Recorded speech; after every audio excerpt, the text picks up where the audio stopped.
Hello, Blair. Georgina? You don't sound like yourself. That's funny, because I feel more like myself than ever. Where are you? Taking care of what you obviously couldn't. I don't think Jesus would approve of that. Well, you can tell Jesus that the bitch is back.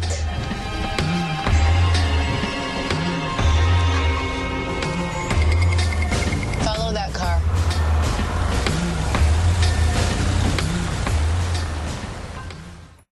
Rest in peace, Michelle Trachtenberg. Anthology on the bad, short-lived, and forgotten television shows and events in TV history. You are listening to It Was a Thing on TV. But Charles, your wish has been granted. The blue light means that you get, guess what? What? A second chance. Isn't that nice? Episode 542, submission number 092, Sledgehammer. Sledgehammer aired on ABC from September 23rd of 1986 to February 12th of 1988 for 41 episodes. That's a crack block plus a real pick. Money in the Bank. A special Money in the Bank, in my opinion, for a number of reasons. Well, first and foremost, my birthday is coming up actually next Monday, but we moved the schedule around a little bit for logistical reasons. Next week, we're actually doing 2 episodes which have a similar theme. And to say the least, the theme is nice.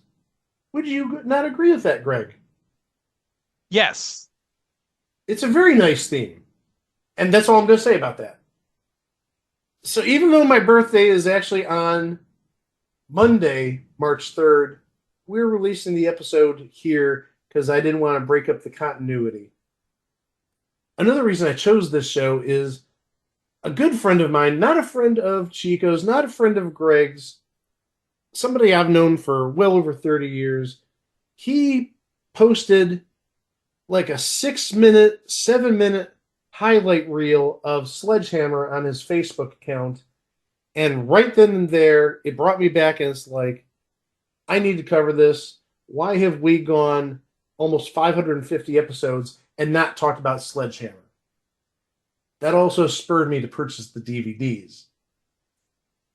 So I've had a good opportunity to watch this show and prepare for this episode. Sledgehammer is just a spoof of police procedurals. There's one big difference. Sledgehammer is unlike any other police officer in 2 ways. Well, 1 technically, but I'm going to split it off into 2. Number 1, he has a hair-trigger temper. He will get mad at you if you just look at him the wrong way. And he might try to shoot you if that happened. The second reason, and this actually takes us back to a show we covered, I think about 2 years ago, 3 years ago. If you remember, we covered Lady Blue, and we commented on her piece. She had a very big piece, and I think you know what I mean by a big piece. She had a very huge gun. And Sledgehammer, his calling card is a big Magnum gun. He treats it like a child. He sleeps with it at night. He panics if he doesn't have his gun. We'll talk about that later, because there's actually an episode all around his gun going missing.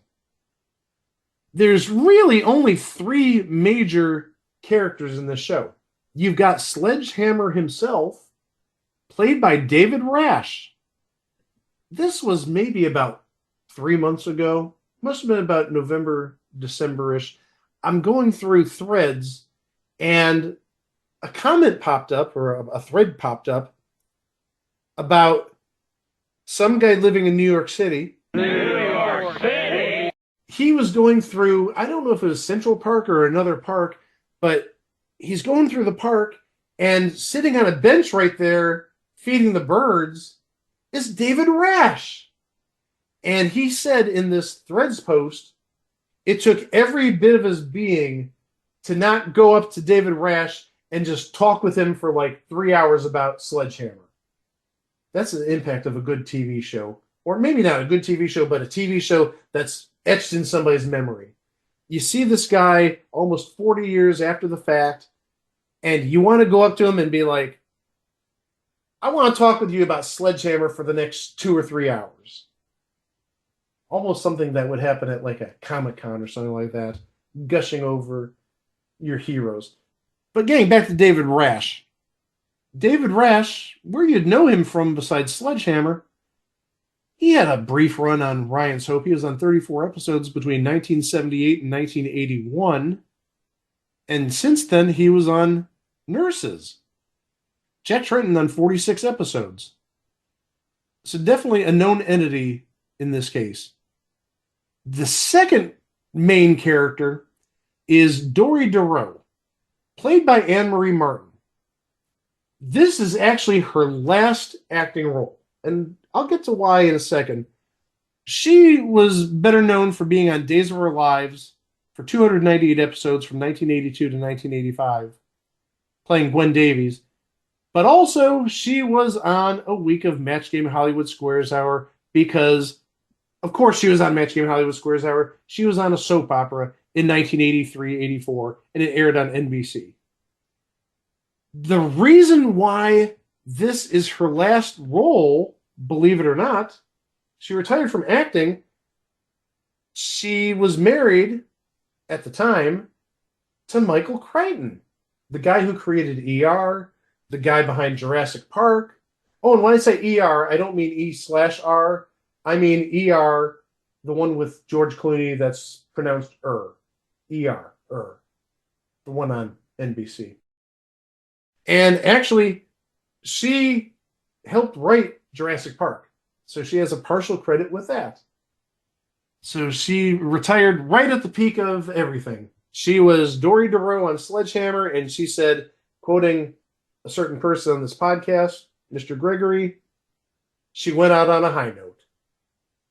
The third person who's in every episode is Captain Trunk. He's the captain of the police force, and he is played by eventual Hall of Famer Harrison Page. Where have we talked about him? Well, first and foremost, he was on the Super Train. He even survived the revamp when they got rid of like all the cast members and brought in like Eileen Graff and other folks. He was on all 9 episodes. But also, we just talked about him 2 months ago. He played Chief Robinson on CPO Sharky. So CPO Sharky, Super Train, and now Sledgehammer. I'm thinking he may be in the Hall sooner rather than later. There's other characters that make appearances on a number of shows, but those are the 3 primary characters you see pretty much in every episode.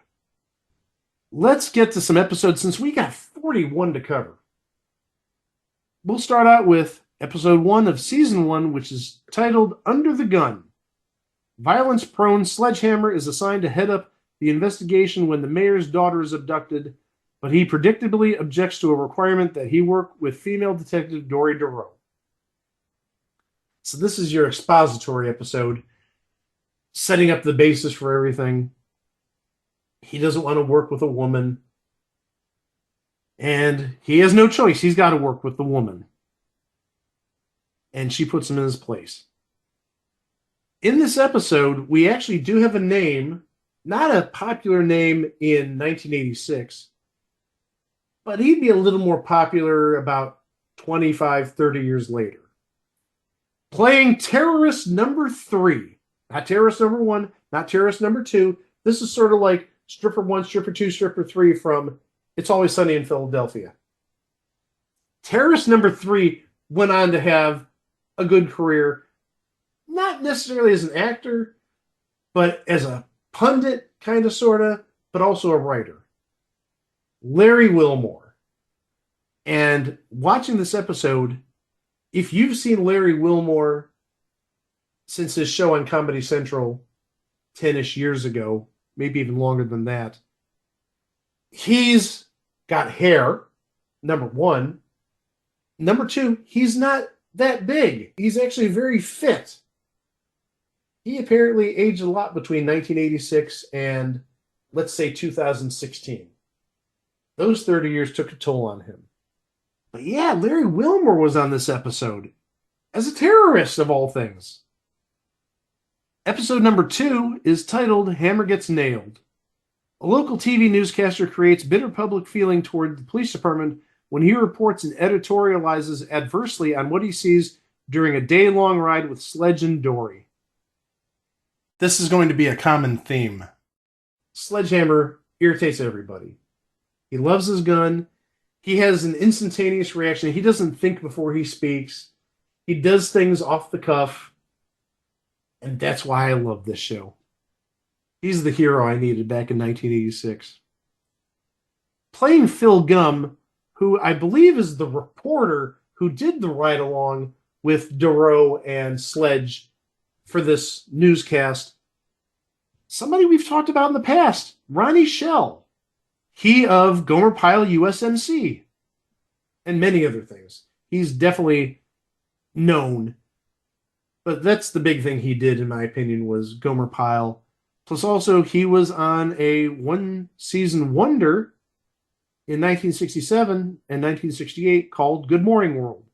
Supposedly, that's like a pretty good show for a one-season series. The writers in this episode, these two went on to much bigger things. Give them about 4 years, and they're going to have a job for life. We're talking about Mike Reese and Al Jean. You would best know them as, I think, two of the producers/writers who've been with The Simpsons since the beginning. They literally are The Simpsons. And you can actually see in this series some of that Simpsons genius coming out in the form of Sledgehammer. I see what Sledgehammer does sometimes, the things he says, and I see in Sledge some Homer Simpson. Maybe not surprising. Episode number 3 is titled Witless. Think about what was a big movie around this time. Witness. When an organized crime boss puts a price on his head, Sledge is able to take refuge with a peace-loving Mennonite farmer and his daughter. Remember, Witness, the guy goes to Amish country. It's not Mennonite, they have Mennonite. M-A-N-I-N-O-T-E, a Mennonite farmer. So you can see a little bit of a spoof there. Playing one of the mob bosses, oh my gosh. First off, there's quite a few people of note in this episode, but I want to talk about this organized crime boss because I think this is great casting. Playing Don Philip Sousa. Oh my gosh. Don Philip Sousa. If you know John Philip Sousa, you get the little gag there with his name. But played by somebody we've talked about plenty on this podcast, Don Philip Sousa. Oh my gosh. I mean, it works on so many levels, though. It's brilliant. He's a mob boss. He's a Don. And his name sounds like John Philip Sousa. Again, brilliant. And I wonder if that's a little bit of the Mike Reese and Al Jean coming out. But then I take a look at who wrote this episode, and it is written by series creator Al Spencer. So I can't give Mike Reese and Al Jean credit there. Darn it. But playing Jacob in this episode, who I'm guessing may be the Mennonite farmer in this case, Louis Arquette. We've talked about him plenty, being Charlie Weaver's son and the father of basically every other Arquette. Rosanna and David. The list goes on. All the Arquettes.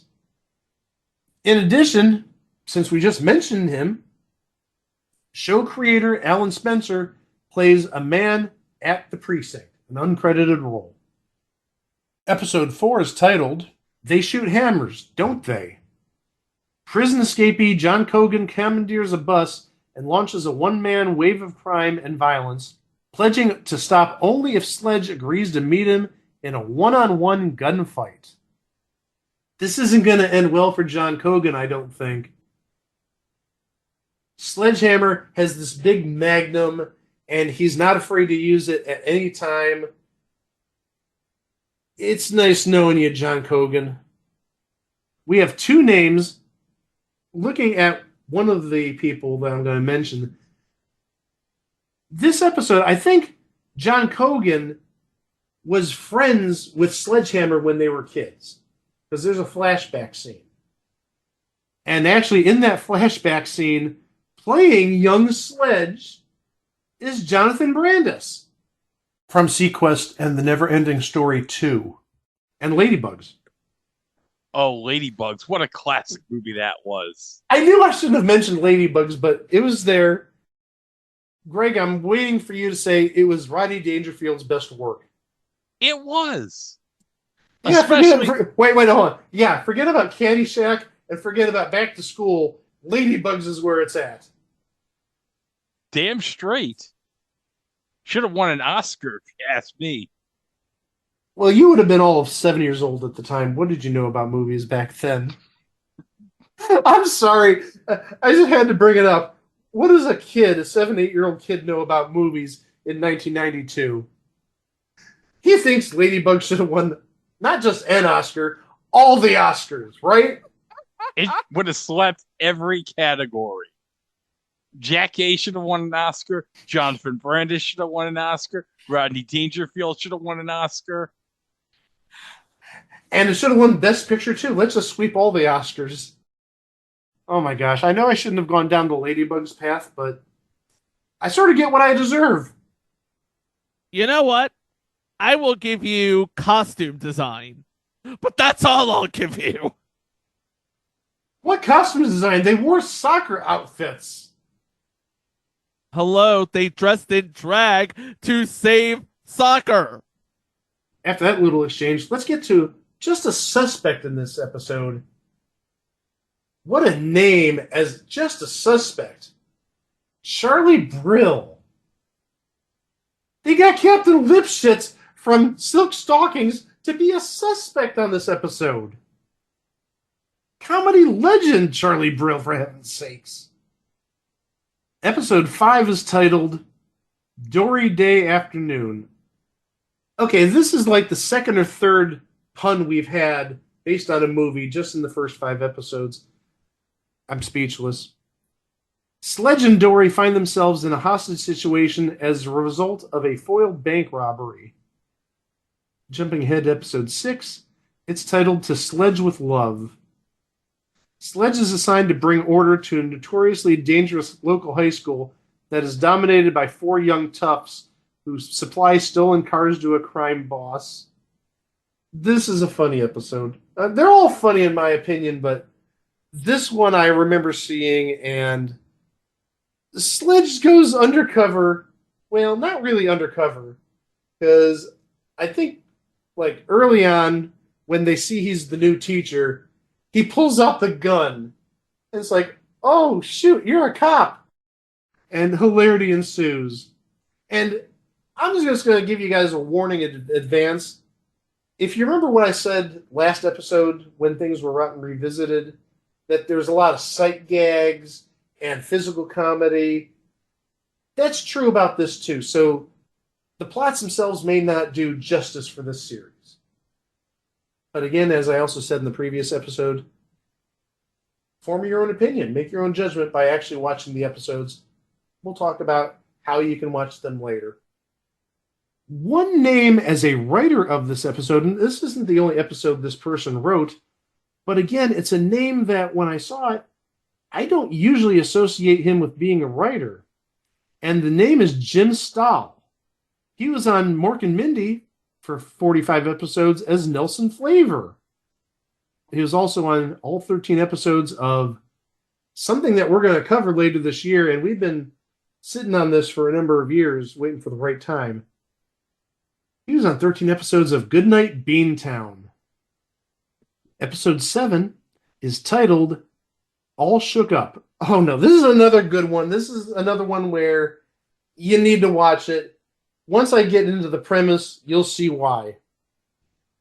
Sledge goes undercover to learn why Elvis impersonators are being systematically murdered with a gold microphone.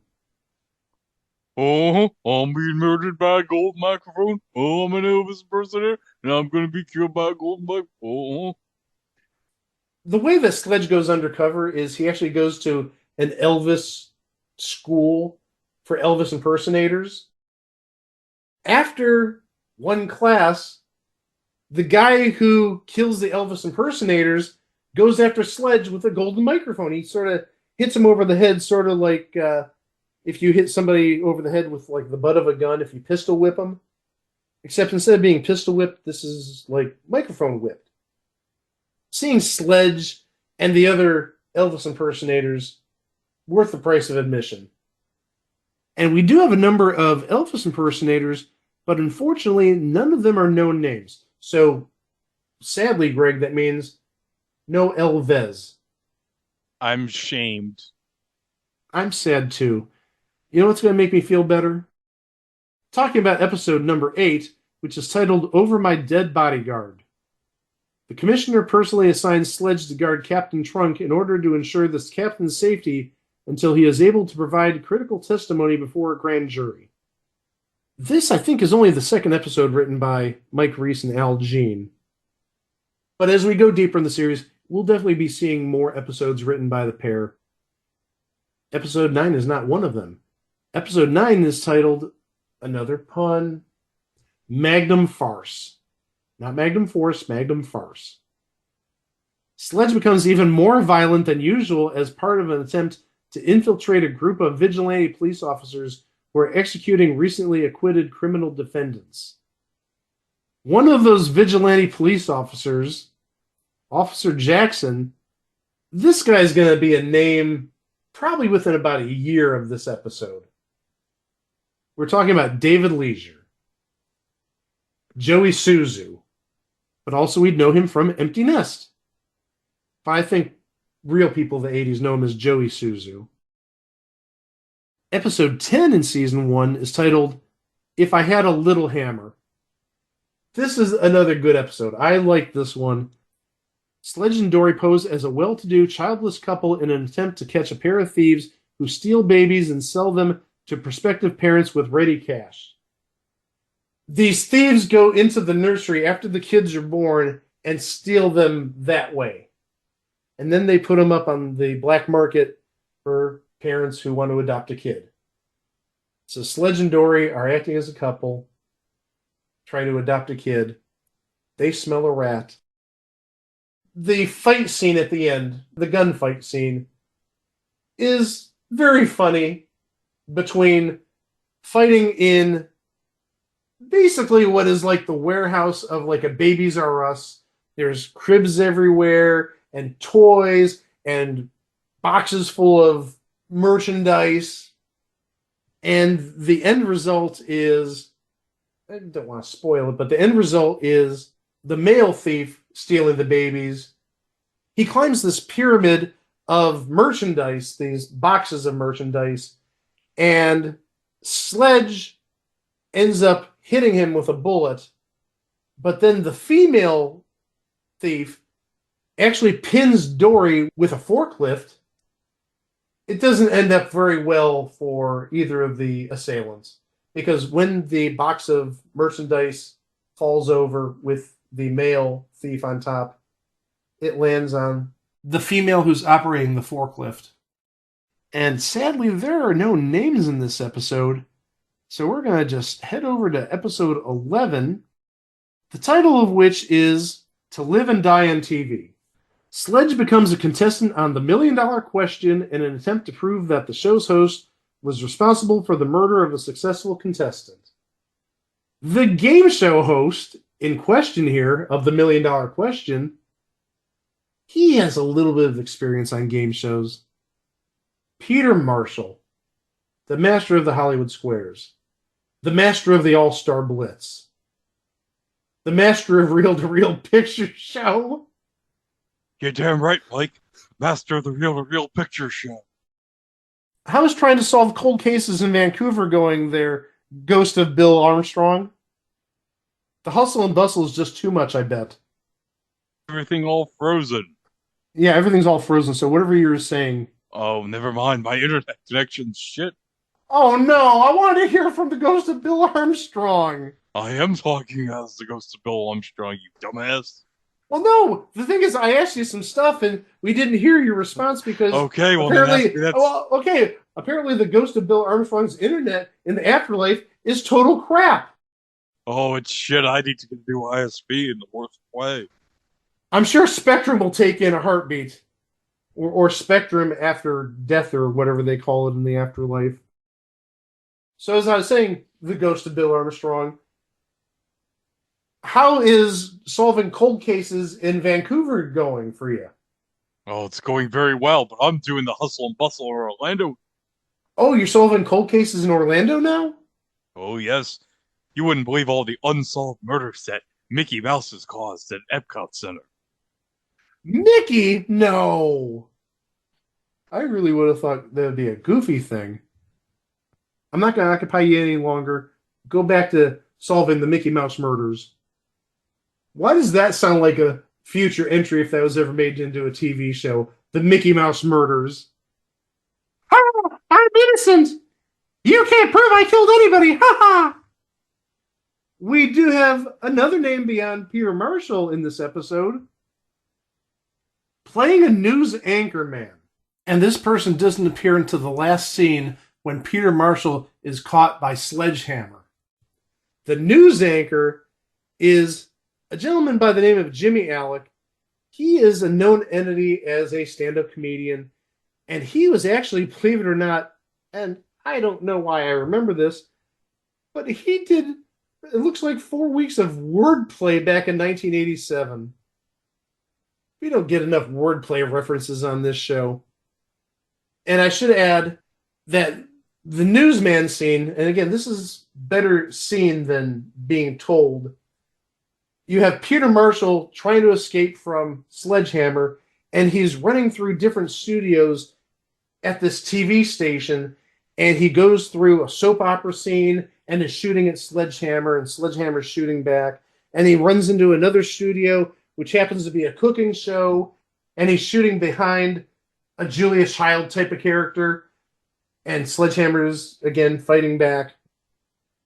And then when he gets to the newsroom, where Jimmy Alec is delivering the news, he sort of uses Jimmy Alec as a human shield, and then Sledgehammer eventually catches up and tackles Peter Marshall. You need to see some of this. Maybe not some of this. You need to see all of this to really understand the humor and just to enjoy the entirety of this series. Episode 12 is titled Miss of the Spider-Woman. An exotic woman attempts to extract revenge on her lover by poisoning him, but the nearsighted assassin gives the poison to Sledge instead. The antics ensue when Sledge determines that the effects of this venom don't kick in for a certain period of time. I think it was 7 days. And Sledge doesn't realize that it's 7 days until after like 6 days and 18 hours have gone by. So he's got 6 hours to find an antidote. And the closest antidote is not really all that close to where Sledge is at. Larry Wilmore returns in this episode as a mailman. So he was terrorist number 3, and now he's a mailman. And this is one of the episodes written by Mike Reese and Al Jean. Episode 13 is titled The Old Man and the Sledge. Sledge tries to provide help and guidance to Gil Yates, a retired trigger-happy police officer whom he idolized as a boy. You get to meet your heroes in life. This is beautiful. Gilmore Yates, the object of Sledge's affection, if you will, is played by Stephen Elliott. He was Chief Hubbard in Beverly Hills Cop, and really that's the only role of note I see. It does look like he was that guy from that thing up until 1999. He was on 10 episodes of Chicago Hope. Episode 14 is titled State of Sledge. After Sledge arrests the leader of a satanic cult, the Underman precinct soon finds itself under siege by a mob of the cult leader's bloodthirsty followers. The leader of the cult is Mark Blankfield. His name is Slag. Mark Blankfield, we're going to talk about him later this year because Mark Blankfield was one of the regulars on the late night comedy show from the early 80s, Fridays. So he worked with Larry David. And unfortunately, not with us any longer. He did just pass away in the last year. Another name playing a police officer, Clint Howard. We've talked about him plenty. Bryce Howard Dallas's uncle, Ron Howard's brother, Rance Howard's son, and that old lady from that episode of Married with Children where Peg and Mercy go play bingo and she snaps at them. I don't remember what her last name is, but Rance Howard's wife, she was on Married with Children, and she obviously mothered Clint Howard. And Clint Howard, in case you don't know, and I think Greg does know this, he had a card in Americana. Yes. And hold on. He was in the original series of Star Trek, and he does have a signed card of the Rittenhouse set. Oh, okay, cool. Episode 15 is Haven't Gun Will Travel. This might be the best episode from season 1, if not the entire series. Just throwing that out right now. You'll hear the premise, and you might understand why. Sledge experiences a complete loss of confidence when his beloved .44 Magnum is stolen by a conniving gang of thieves.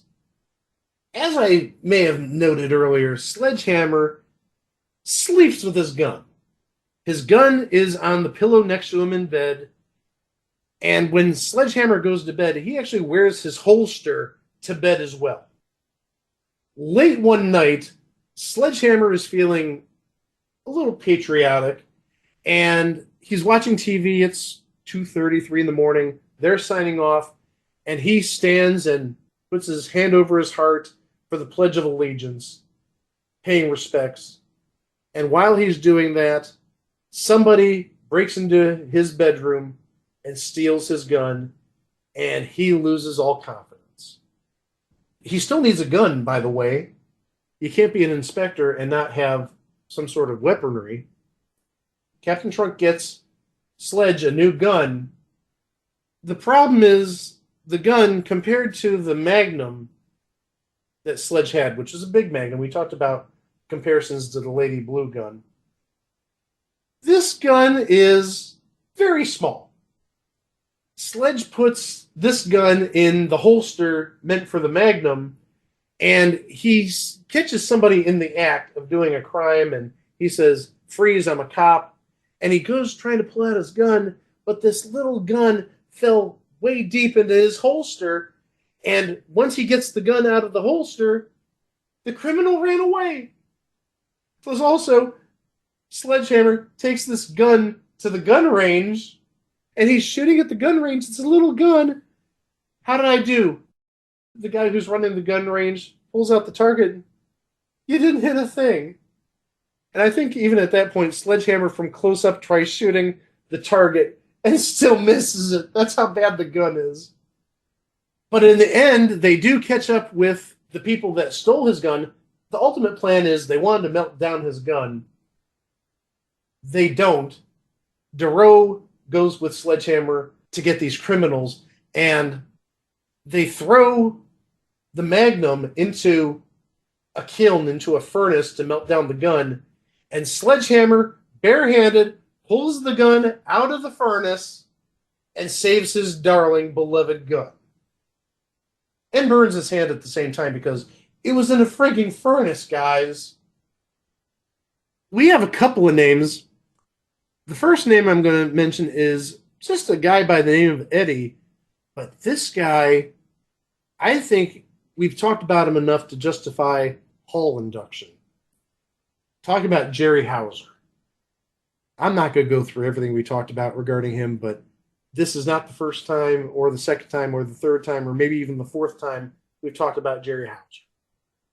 Another name that we've mentioned, again, at least 3 or 4 times, even though I wouldn't necessarily give him Hall of Fame status just yet.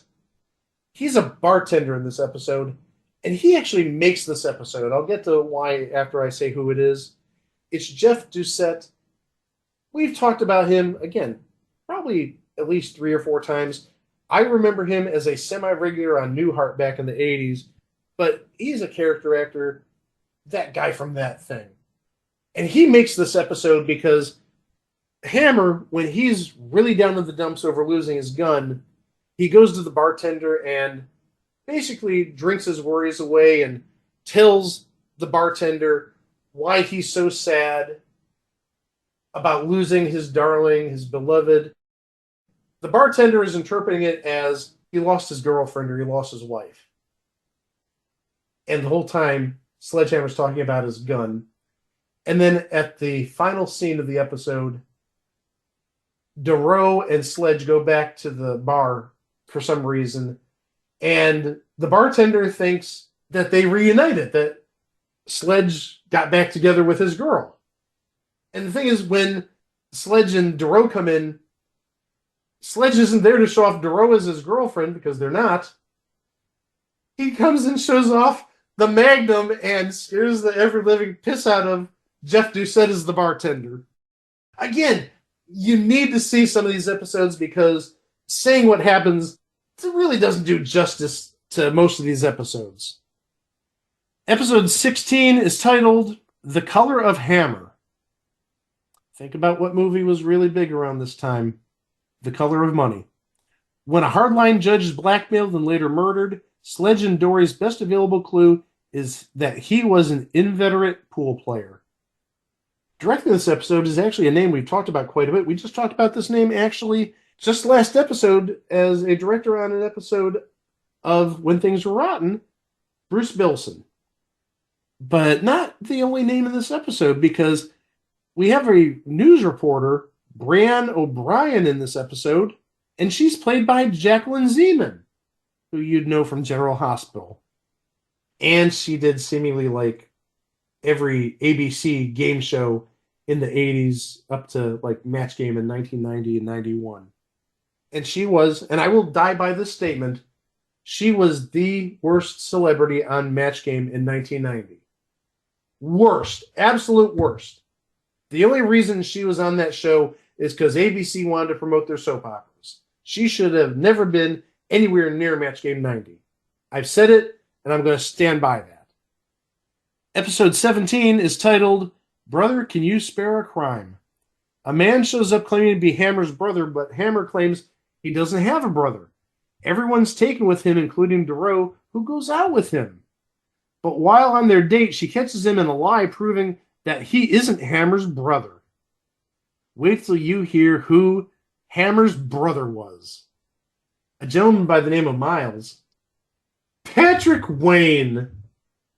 Patrick Wayne, first off, looks nothing like David Rash.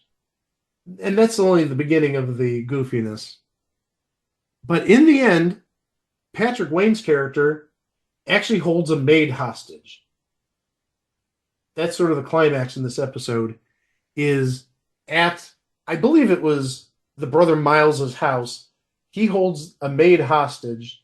And the maid is actually a name, and a name that we talked about in the recent past. Liz Torres from Phyllis. We mentioned that a number of episodes ago. That was supposed to be the big show in 1975. But also, she was on the John Larroquette Show. And the place we mentioned her was on The New Odd Couple. So definitely a known entity there as just a maid. Episode 18 is titled Desperately Seeking Dory. Bad news for the city's scumsuckers. A blow to the head results in Dory DeRoe adopting the ultra-violent personality and mannerisms of her partner Sledgehammer. Oh, no. That's the best way of phrasing it. Oh, no. I agree with you. Hilarity is surely going to ensue. Well, maybe not just hilarity, but maybe an accidental murder or two as well. Playing Jean-Claude Baptiste. I haven't seen this episode, so I'm not sure what role this person is. But here's another person who's making a darn good case for the Hall of Fame, Rod McCary. We were talking about Gorgeous George from the Cool Kids. But beyond that, again, we talked about him very recently. We talked about him in Beverly Hills Bunce. I think there was an episode even more recent than that we talked about him. But we also talked about him in My Money in the Bank last year, Just Our Luck. And let's not forget, He was the Red Knight in Herbie Rides Again. He also appeared in an episode of Carter Country and Madam's Place. So this is 5 at least. Again, not putting him in the hall necessarily, but just hinting he's got a really good case between what we've mentioned, especially Gorgeous George. He may have been the best supporting actor on that series. Not taking anything away from Jamie Farr's character, but Gorgeous George was absolutely hilarious.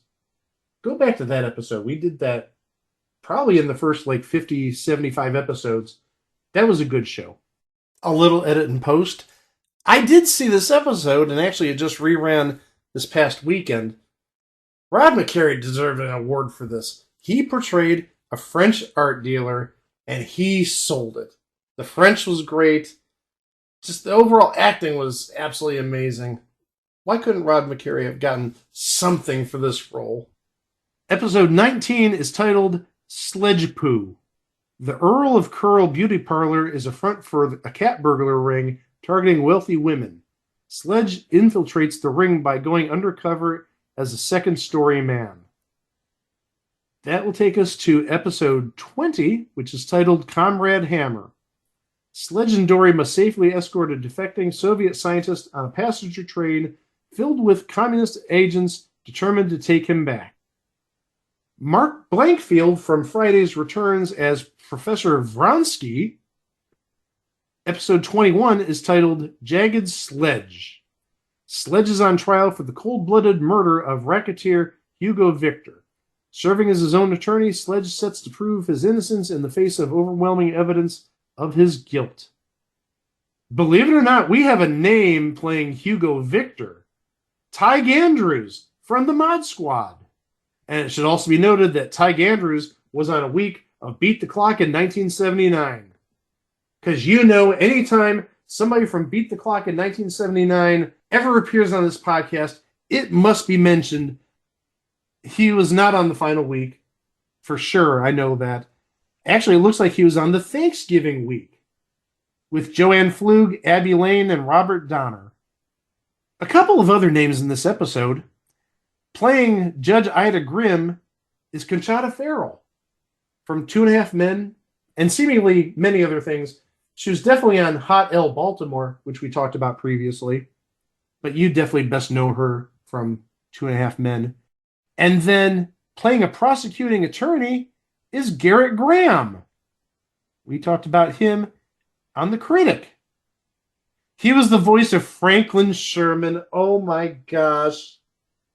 Son, I'm running for vice president, and I've made a decision. I'm not going to wear this toupee anymore. Dad, you don't wear a toupee. I will from now on. Who Wants to Boogie with Baby 37? Oh my gosh. So many classic moments with Franklin Sherman. We got to move on, though, to the final episode of Season 1, which is titled The Spa Who Loved Me. Not The Spy Who Loved Me, The Spa Who Loved Me. A bevy of bikini-clad terrorettes. Not joking, that's the actual terminology in the synopsis here. A bevy of bikini-clad terrorettes steal a nuclear warhead and threaten to blow up the city unless their billion-dollar demand is met. Sledge and Dory trace the suspects to a health spa operated by aerobics video magnate Jill Taylor. Before we talk about who guested on this episode, one of the writers of this episode is Robert Wool, Arliss. And this is actually the second TV show episode he wrote for. And I see the first, and I remember seeing his name on this series. He wrote, or at least worked on, all 6 episodes of Police Squad. So maybe you can see a little bit of weaving in the Police Squad technique with the Sledgehammer technique. In terms of guests, we have a soldier that's uncredited, and he's played by Brent Spiner. So we're talking Star Trek TNG. We're talking Night Court, OG Night Court. And I think he's actually been on the current version of Night Court too. He ran the snack shop or whatever you want to call it on the OG Night Court. But that's not the biggest name, because the biggest name in this episode, playing Robin Leach, it's Robin Leach. What? You've got to be kidding me, Mike. Robin Leach played Robin Leach. I know it's a stretch. I think he can handle it, but Robin Leach played Robin Leach in this episode. And all Robin Leach did in this episode was introduce it. He was on screen for no more than probably 30 seconds. He introduces the episode. He says, "Hi, I'm Robin Leach. Here's the episode." That's it. You don't see him ever again in that episode. That's the end of season 1. 22 episodes. It started off reasonably well. The premiere episode, it ranked 18th for the week out of 45 episodes. That's really not bad for a new show. That was the pinnacle, though. That's the apex, because after that, almost like when things were rotten, the ratings just plummeted. The second week, out of 73 shows, it went from 18th down to 56th. That's not good. Your show literally went down 38 ratings points. It's now in the bottom 20%. Not good. And it continued from there. The ratings really were not that good, but somebody at ABC saw something and said, "We're giving it a second season. We'll have to change time slots. Maybe if we put it in a different time slot, it'll gain some eyes." We'll get to that in a second, but just want to throw out some more ratings really fast. This week I have here is from late October of 86. Out of 74 shows, it's getting worse. Sledgehammer's ranked 68th. The premiere was on a Tuesday, and it ran on a Friday regularly for season 1. Tuesday, it was between Who's the Boss and Moonlighting. Friday, it's between Sidekicks and Starman. And it's on opposite Dallas and Miami Vice. Hence the reason why maybe the show's good, but we got to get it out of that time slot because it ain't beating Dallas and it ain't beating Miami Vice. But also, it didn't help. Starman, I think, was a one season and done show. And that was another show that I think got a bit of press as being one of the shows to watch in 1986. But just going through some ratings really fast of future weeks, I've got from mid-December of 86, out of 74 shows, Sledgehammer was 71st, the fourth worst rated show on television, beating just 3 other shows, oddly enough, 3 ABC shows, the television version of the movie Gung Ho, and Our World and Heart of the City. Do you know who was on the television version of Gung Ho playing the Michael Keaton role? Now, see, I was going to say Michael Keaton because that's where I remember him from as the movie, but who was it? Scott Bakula. Nice, I like it. The ratings from there did not get any better.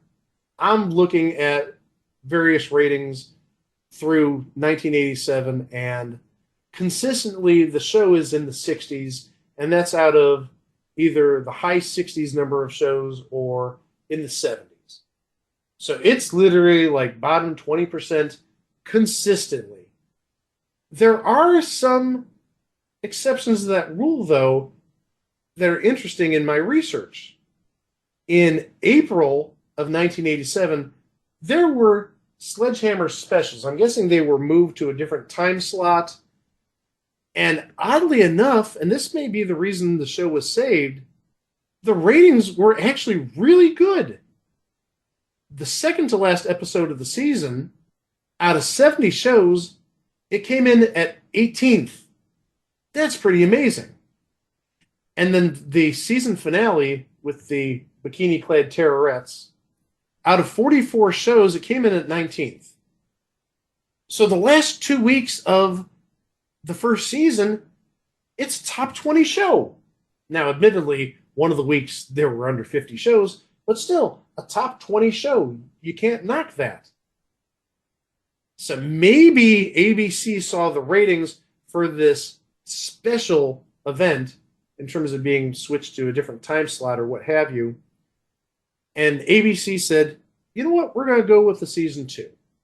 There is one other thing I noticed doing my research that may have saved Sledgehammer in some capacity. In summer of 1987, Harrison Page actually went on his own tour to save Sledgehammer. He paid out of his own money, the travel, the hotel, everything, and he visited 9 cities to promote Sledgehammer, one of which was Cleveland. And that may have been enough to tell the network or the affiliates, let's give it a second chance. And the way that Harrison Page looked at this, he saw it as an investment. If he put forth this money and this effort, and they get another season, well, he's spending however many thousands of dollars, and he gets this full season pickup on this TV show, he's made a really good investment. So maybe give Harrison Page a little bit of credit as to why this show saw a second season. And speaking of that second season, let's jump right into it. We'll start with season 2, episode 1, which is A Clockwork Hammer. Sledge is abducted by a former television executive whose brainwashing operation reprograms its victims' minds through unrelenting and unmerciful exposure to television programming. It should be noted that this is the resolution of a season 1 cliffhanger, which you'll hear at the end of the show. I'm not going to tell you what it is. But this entire second season is set 5 years in the past. So it's a prequel season? And this is the only episode where that 5 years earlier is ever mentioned. It actually says in the title card, Sledgehammer, the early years, but it's on no other episodes, at least among the probably dozen or so that I saw from season 2. We have a slew of names in this episode. I see legitimately 5 names of note. The first one is, tell me if this sounds like anybody familiar. His character name is Landon Smartikoff. I can't think of anybody. Oh, I thought maybe you'd come up with it, but that's fine. That's the joke. We know. Landon Smartikoff is played by Nicholas Guest. He was in a number of movies. He was in Trading Places. He was in National Lampoon's Christmas Vacation. I think he's the yuppie, the boyfriend or husband of Julia Louis-Dreyfus that gets irritated by everything Clark Griswold does. With the bright lights shining into their house and the other antics. I think that's who he is. Second name. Again, second of 5 legit names. This is pretty dang big here. Playing Mark Rinsler, an attorney, somebody we've talked about plenty, Sal Fiscuso. Tim Flotsky from Soap. Third name, before he got big, playing Officer Chris Raker is Dan Loria. He was the father on The Wonder Years. Plus also he was the father on Sullivan and Son, a personal favorite. And also he signed cards in Leaf Pop Century. I picked one up on eBay about 6 months ago. One thing I want to mention about Dan Laura, he played Vince Lombardi on Broadway. Remember that? I don't, but you know what? I look at his face, I can see him playing Vince Lombardi. Fourth name, playing TV reporter Amy Porter. That's a mouthful. TV reporter Amy Porter, Beverly Leach from MathNet. And then finally, this isn't a character in the episode per se, but the narrator in the opening sequence was Gary Owens. That was a star-studded first episode of season 2. Let's see if it continues in episode 2. I'm feeling uncomfortable even looking at this title name. It was a different time, folks. Big Nazi on campus. Sledge and Dory investigate the murder of a history student who was studying Hitler's Third Reich. Suspects include her burly quarterback boyfriend and her kindly old history professor. Some stuff just does not age that well. The professor in this case, Professor Amos McCoy, was played by Ray Walston from My Favorite Martian. And also, and I think we've mentioned this in the past, he was Mr. Hand on Fast Times at Ridgemont High. Episode 3 in Season 2 is titled Play It Again, Sledge. When Sledge gets suspended, he decides to try being a PI. Oh yeah, maybe I should tell you guys, given his antics, given his hair-trigger temper, and how he treats suspects, and basically treats everybody in general, he goes on suspension quite a bit. No names of note in that episode, so we're going to hop over to episode 4, which is Wild About Hammer. Hammer and Duro meet Officer Elizabeth Jenkins after Sledge stops a getaway car. Jenkins takes an unhealthy interest in Hammer and shows up on his doorstep. After she throws herself at him, he rejects her and she shoots him. The bullet grazes his temple. Jenkins makes Duro think that she and Sledge spent the night together. The next morning, Sledge arrives at work and is shunned by everyone. Captain Trunk calls him into his office and informs Hammer that Jenkins is filing charges against him for assault and sexual harassment. Hammer says he's innocent, but no one believes him. After Sledge turns in his badge, poking Trunk in the hand with the pin, and walks out, Duro notices a smile on Jenkins' face and begins to think Hammer is telling the truth. After confronting Jenkins that night, Duro is tied up and gagged. Hammer arrives unexpectedly and fights with Jenkins, resulting in Jenkins falling out of a window to her death on the oceanfront rocks below. Playing Officer Jenkins, we just talked about her literally 2 episodes or 3 episodes ago, Beverly Leach again from MathNet. And this would have been when MathNet Square One TV was on the air, because this was fall of 87. So she was doing dual roles as officers here and MathNet. And Gary Owens, his voice appears numerous places in this episode as Sledge's neighbors, as a radio announcer, and as the series announcer. Episode 5 is titled Death of a Few Salesmen. After a used car salesman dies mysteriously on live television, Hammer and Duro investigate. They discover that there have been a string of used car salesmen that have also died, and that they have one common factor. The salesmen were all married to the same woman. Hammer goes undercover as Australian car dealer Crocodile Bruce, clearly a spoof of Crocodile Dundee, in order to catch the killer. And for some reason, call me crazy, but I see him doing the whole, you call that a knife, this is a knife thing, but with his gun. You call that a gun? This is a gun. And he pulls out this big friggin' Magnum. It rates. It makes sense in my mind. I'm going to guess this guy is one of the used car dealers playing Cowboy Cody. There is nothing cowboy about this guy, which I think adds to the humor. Dick Martin. Maybe a parody of Cal Worthington? I was just ready to say that. I could see him being a parody of Cal Worthington. Cowboy Cody? I'm buying it. I'm not saying that's the right answer. I haven't seen the episode, but I like your train of thought. Episode 6 is titled Vertical. In a spoof of Alfred Hitchcock's Vertigo, Hammer is assigned to guard Angelica, a mobster's girlfriend who is scheduled to testify at a trial. They bond over a mutual love of guns and violence. As they are climbing a set of stairs at her favorite spot, a lighthouse, a mystery man grabs her and takes her to the top. Hammer is unable to follow because he has developed an intense fear of heights. He watches helplessly as Angelica is pushed over the side and falls to her death. There's a lot of death in season 2, just noticing that. Later at a bar, Hammer sees a woman resembling Angelica and sets out to prove that maybe she's not dead after all. So maybe there's not a lot of death in season 2. I don't know. We do have a name playing Angelica in this episode, Angelica Del Monte, Deborah Harmon from Just the 10 of Us. She was Bill Kirchenbauer's wife, Elizabeth Lubbock. Episode 7 in season 2 is titled Dress to Call. A new female radio psychologist moves to town and starts a show directed towards helping women with their problems. A male caller starts phoning into the show and harassing the doctor. When the calls start including threats of violence, she goes to the police for help. Hammer and Duro are inside to investigate the case. They decide to arrange a trap with Hammer staying at the doctor's apartment while the women stay at his apartment. The plan backfires when the suspect shows up at Hammer's apartment anyway. No name's a note in that episode, so we're going to head over to episode 8, which is titled Hammer Hits the Rock.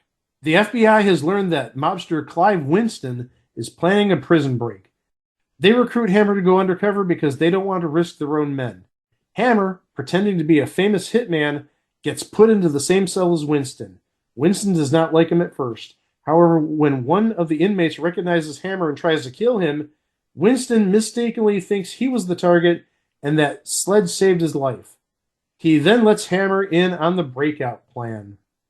David Leisure appears in this episode again, but now he's playing a guard named Chester. I'm guessing a prison guard named Chester. We do have another name. This might be possibly one of the prisoners. A gentleman by the name of Rico, played by maybe not Hall of Fame caliber, but damn it, he's a legend in my mind.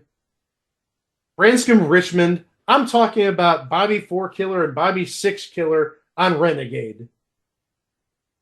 Branscombe Richmond is everywhere. Another name playing somebody called Zeke in this episode. Not credited, Bill Bixby. Again, my favorite Martian. We could talk about the Incredible Hulk. We could talk about the Magician. But in addition to being Zeke in this episode, he also directed this episode. Episode 9 is titled The Last of the Red Hot Vampires. On the set of a movie, actor Vincent Legarsky is attempting his big comeback in the role of a vampire.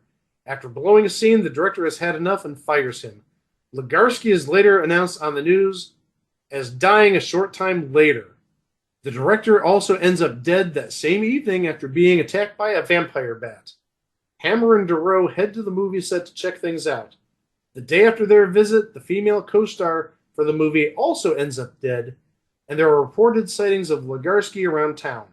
Has the actor returned from the grave seeking revenge? Sure, why not? Playing that Victor Legarsky, we literally talked about this guy just the last episode when things were rotten. He played Alan Adale, Bernie Capel from Love Boat.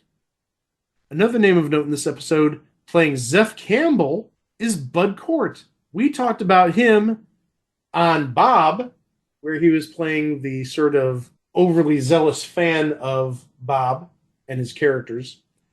But he played Harold in the seminal 1971 coming-of-age movie Harold and Maude.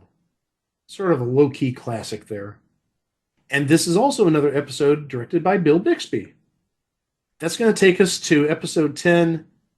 I'm warning you guys in advance. This is bad. Hemorrhoid. I'll tell you this much. It's not George Brett's favorite episode. That's for damn sure. Those damn hemorrhoids. Oh my gosh. An armored car is held up by a hooded criminal. Hammer and Duro learn that the criminal is a robot named Bork, or B-O-R-C. They go to visit an electronics expert where Bork attacks Hammer and puts him in the hospital. Hammer wants to get back on the case, but he's hampered by being in a full body cast. The electronics expert helps him out by turning him into a half-man, half-machine being called Hemorrhoid, a spoof of RoboCop. Oh good, hold on, I gotta calm down. After nearly accidentally destroying Captain Trunk's office, Hemorrhoid heads off to the eventual confrontation with Bork. He's rebuilt as his crime site. I can't speak, it's so stupid. He's rebuilt as a crime-fighting cyborg. He's RoboCop on a budget of like $10. Oh my. I don't know if this is the electronics expert or who this is, but playing Dr. Arthur Deco. Shorten the name a little bit. Dr. Art Deco. Playing Dr. Arthur Deco is Richard Mall. Somehow he got away from Night Court to be in this episode. Dr. Arthur Deco. And another name, oh my gosh, this is like a bad spoof of some sort. These names are now coming across sort of as like Spaceballs-ish. Dr. Arthur Deco, and then this character, General Skull Fracture. I'm not kidding, that's his name in this episode. General Skull Fracture is Sid Haig. And we've definitely talked about Sid Haig in the past. I do believe we talked about him in Jason of Star Command. He was the baddie in that series, among many other things. And yes, he was the baddie. He played Dragos. Okay, after that, I can't wait to see what we have lined up for episode 11. Hemorrhoid and Dr. Arthur Deco and General Skull Fracture. Okay. It's got to get a little more sane from here, but it probably won't. Episode 11 is titled Sledge in Toyland. Toy company tycoon Milo Tie-Up is in a hotel room with his mistress preparing for a romantic tryst. While she is in the bathroom, a toy tank sneaks into the room through a doggy door and shoots Tie-Up with a real bullet. Hammer and Duro arrive at the scene and question the mistress. Upon reporting back to Captain Trunk, Hammer accidentally lets it slip to Mrs. Tie-Up about her husband's affair. It turns out she was having her own affair with the company's lead toy designer, and that they were together when the murder took place. A short time later, the mistress winds up dead as well, having been killed in her bathtub by a toy submarine. Hammer and Duro suddenly find themselves without suspects and a murderer still on the loose. Oh my god. Killed by a toy tank and killed by a toy submarine. Oh my gosh. Oh, heavens to Betsy. We do have a name in this episode. I'm dying after just seeing the character's name. Claude Goldfunger. Not Goldfinger, Goldfunger. Is Michael Ensign. Michael Ensign's been in quite a few movies. I can't pick one that would be the movie that you would know him from, but I recognize the name Michael Ensign. He played a minister, Minister Krolla, on an episode of Star Trek TNG. First Contact, Season 4, Episode 15. We did talk about him on an episode of Tales of the Gold Monkey, though. So maybe that's where we've talked about him, why his name rings a bell. Episode 12 is titled Icebreaker. When a British agent arrives and informs them of a terrorist in the city, Sledge and Duro work with him. When Duro takes a liking to him, Sledge butts in and Duro is upset with him. Bill Bixby directs this episode, again, and playing who I'm going to presume is the British agent, a gentleman by the name of Lionel Dasham. This is not a name I expected to ever see on Sledgehammer, let alone probably anything we'd ever cover on this podcast. Adam Ant. That Adam Ant. Yeah. I did not know he did any sort of acting. I mean, I just recognize him from the song Goody Two Shoes. So a big name there. Probably the only time in this podcast history we're going to talk about Adam Ant. Episode 13 is titled They Call Me Mr. Trunk. Oh no. I'm getting They Call Me Mr. Tibbs vibes. The military has developed a top secret new virus. A man that became infected has escaped. They alert the precinct to be on the lookout for this man, but don't tell them why. Hammer and Duro find the man at a bar. Even though he was ordered not to touch him, Hammer brings him in and accidentally infects the whole police station. Everyone on the staff, except for Trunk, starts having hallucinations. The military quarantines the station and plans to just let them die. This leaves Trunk on his own to find a way to save his squad. The military just wants to let everybody die. I can't believe this. I'm in shock too. The military just wants everybody to die. Words escape me. Another thing that escapes me is seeing who plays a doctor on this episode. Given this guy being the doctor, you know this is going to be a hilarious result. Everybody's going to die when you have Norman Fell as the frigging doctor. Everybody's going to die, and he's going to mug to the camera the way only Mr. Roper can do. You know that's going to happen. Sorry, we need to tell you everybody's going to die. And he turns to the camera and gives that little smile, that smirk. It definitely could happen. Another name in this episode playing Colonel Poltz is William Smithers from Dallas. He was on 50 episodes as Jeremy Wendell from 1981 to 1989. We're almost there. We got 6 episodes left. Episode 14 is Model Dearest. When Sledge meets a woman who is looking for her sister, he helps her break into the sister's apartment. Later, when the girl is attacked, he goes to the only place he knows of, the modeling agency where her sister worked. After making a fuss, the owner files a complaint. Later, Duro goes undercover. I see no names worth mentioning in that episode, so we're going to go to episode 15, Sledge, Rattle, and Roll. Hammer and Duro investigate the death of a rock star named Rack Vulture. Vulture was riding in his limo after a concert. When the car stopped, Vulture got angry and rolls down the window. The unseen driver then pulls a gun and shoots him. While no one admits to the killing, due to Rack's crude nature and history of violence, no one, not even his own bandmates, are sorry he's gone. Just when they think they have a suspect, Hammer and Duro find the band's manager dead. Then a short time later, the band's plane also crashes, leaving them dead as well. Apparently people are dying to be in this band. Playing Jerry Vicuña in this episode. Not Rack Vulture, this is Jerry Vicuña. Davy Jones of the Monkees. Additionally, playing Buzzy in this episode is Lee Ehrenberg, who you might know from the Pirates of the Caribbean movie franchise. He plays Pintel. And the person who played Rack Vulture really is not a person of note. Bill Bixby did direct this episode as well. He's getting quite a bit of work in this second season.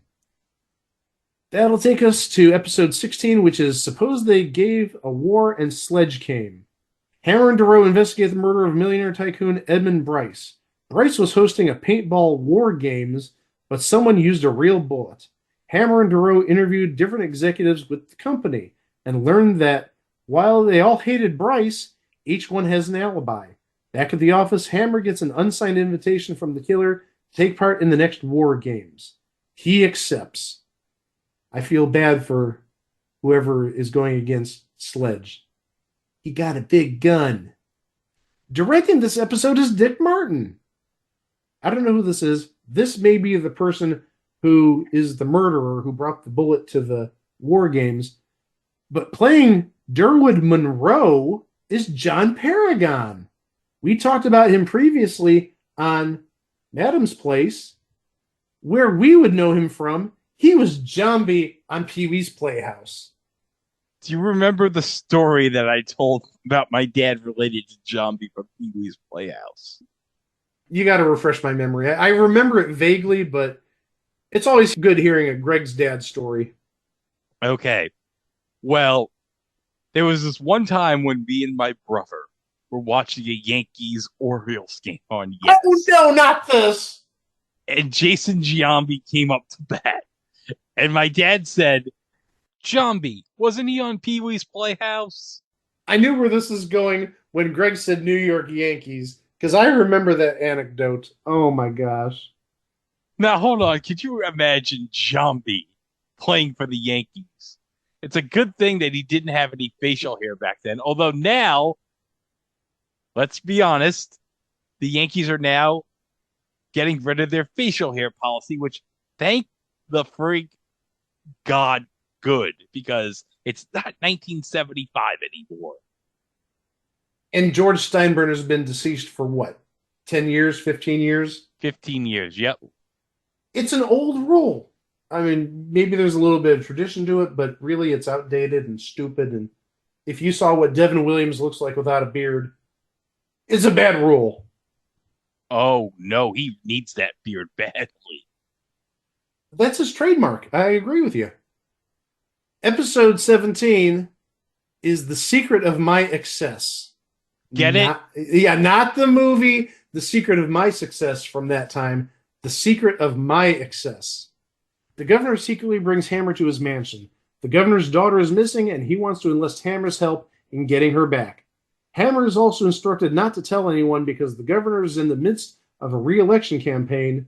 Hammer calls in sick, which causes Trunk and Duro to suspect something is up. Duro follows Hammer to a strip club for ladies, and Hammer accidentally reveals his mission to her. Dick Martin directed this episode as well, and we have a number of names in this episode, starting off with that governor, Governor Fritz Lachat, played by James Karen, one of those character actors who is in quite a bit of stuff. And actually, I believe there was an episode of Gilbert Gottfried's podcast where they interviewed James Karen before his passing. Playing Al Fresco, a name that we mentioned quite a bit around here, Ernie Sabella from It's Your Move, among other things. Mark Blankfield, who we talked about in a couple of previous episodes, is also in this episode as Joey the Slug. One final name, playing the governor's aide in this episode, is Mark Holton. The name may not ring a bell, but if you hear what roles he played in movies, you'd know who he is. Two pretty famous roles in movies in the 1980s. First, he was Francis in Pee-wee's Big Adventure, but second, he's the guy in the crowd at the Angels game in The Naked Gun who stands up and says, "Hey, it's Enrico Palazzo!" The penultimate episode, episode 18 of season 2, is It Happened What Night? An old friend of Captain Trunks, Roy Talbot, asks for help in cracking one last case before he retires. They are staking out a drug deal that's going down at a hotel. Hammer and Duro go undercover as a couple on their honeymoon. A bellboy brings them a complimentary bottle of champagne. Hammer and Duro start drinking. Trunk, Talbot, and other officers get ready to make the bust, but can't find Hammer and Duro. They burst into the honeymoon suite and find Hammer and Duro in bed together. Woo! Neither can remember what happened. Nobody a note in that episode, so we're going to go to the series finale, which is titled, Here's to You, Mrs. Hammer.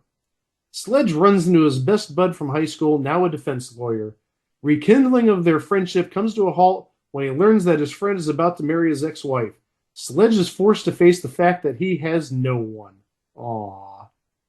Playing Susan Hilton in this episode is Heather Lupton. At the time, that's what she was credited as. But she later became Heather Rash, David Rasmus's wife. How fitting is that? That's a great way to end this series. One of the characters eventually became David Rash's real-life wife. Bill Bixby also directed this episode, as he did seemingly for about 8 other episodes in this final season. So that's the series. I'm not even going to pull up ratings numbers. I did some ratings number research. It's not good. Let's just say that. The ratings in the second season were abysmal. I think we've talked in the past about how it was constantly rated near the bottom of the ratings week after week, generally in the bottom 10 or even bottom 5. It was not looking very good for Sledgehammer. It's not going to get a third season with such low ratings. But to make it even worse, if we take a look at the schedule, I'm only going to say the time slot because I think you can paint the rest of the picture, or at least the half of the picture that explains why it didn't get a season 3.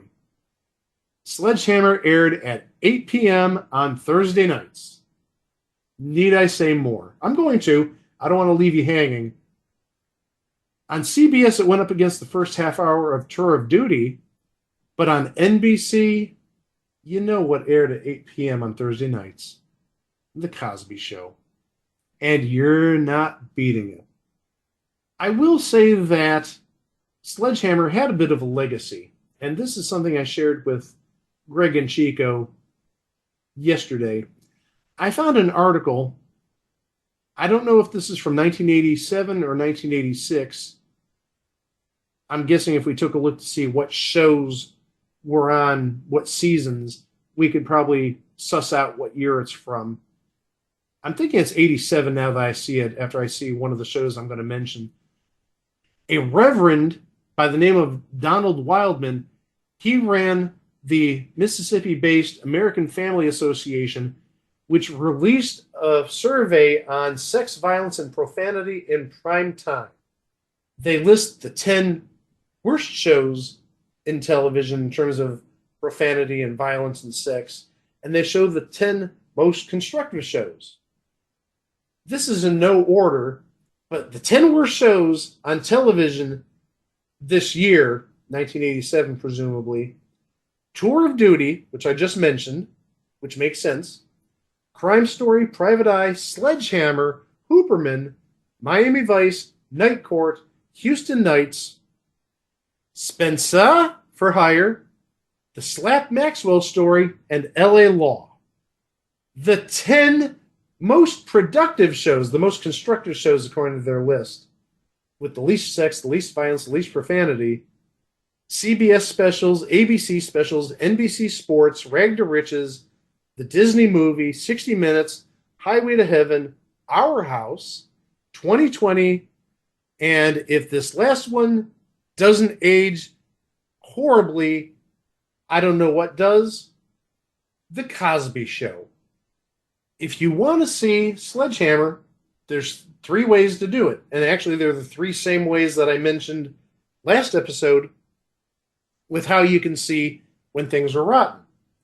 First, all episodes are on YouTube with very dubious legality.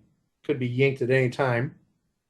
Second, you can get the DVD set, which I am holding in my hands right now. Doing a little research before the show, it doesn't look like it's currently available at Amazon unless you want to get it used.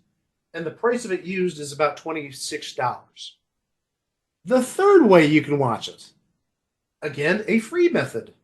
We talked about When Things Were Rotten is available to watch on Catchy Comedy every Saturday night at 1:30 in the morning. If you go back an hour and a half from midnight to 1 a.m., they show 2 episodes of Sledgehammer. And really, that entire block is absolutely amazing. You get Sledgehammer, a second Sledgehammer, Police Squad, and then When Things Were Rotten. That is great television there. I suggest everybody watch it. So what can we say about Sledgehammer? Mike actually made a good choice when it came to his Money in the Bank. Well, it's been 3 years in a row now, but I'm patting myself on the back because this was a good show to pick. But really, in the end, it was just too violent. It was too out there, at least for a 1986, 87, 88 audience. Nowadays, maybe it's considered a little bizarre, but also maybe tame compared to some things that are on TV. In the end, it couldn't beat Dallas. It couldn't beat Miami Vice. It moved. It couldn't beat The Cosby Show. And here we are, 37 years later, declaring that Sledgehammer was just a thing on TV. You can find us at our website, itwasathingontv.com, on Facebook at It Was a Thing on TV Podcast, and elsewhere at It Was a Thing on TV. You can find us on any podcast player, and we're also on YouTube, where you can subscribe to our channel to keep up to date with our releases, including what's coming up next time. Well, guys, in our next episode, somebody is celebrating a birthday. No, my birthday was this episode. No, I'm talking about somebody famous, Mike. Hey! I might be famous one day. Sure. But we are going to be talking about an episode this person did early in his career. And let's just say, it's going to be very nice. How nice? Oh, very nice. You might say that after doing it, you might want to do a certain activity somebody in the cast of this show likes to do. But you'll find out all about that in our next episode if It Was a Thing on TV. Thanks for listening, and we'll see you with that episode on Monday. Thursday, Sledge lets his gun do the talking. You talking to me? Read my lips. Yeah, I'm talking to you. Sledgehammer. Then welcome in the holidays. Let it snow, let it snow, let it snow. You asked for it. Spend a white Christmas with the Charmings right after Sledgehammer. Tomorrow. Trust me, I know what I'm doing.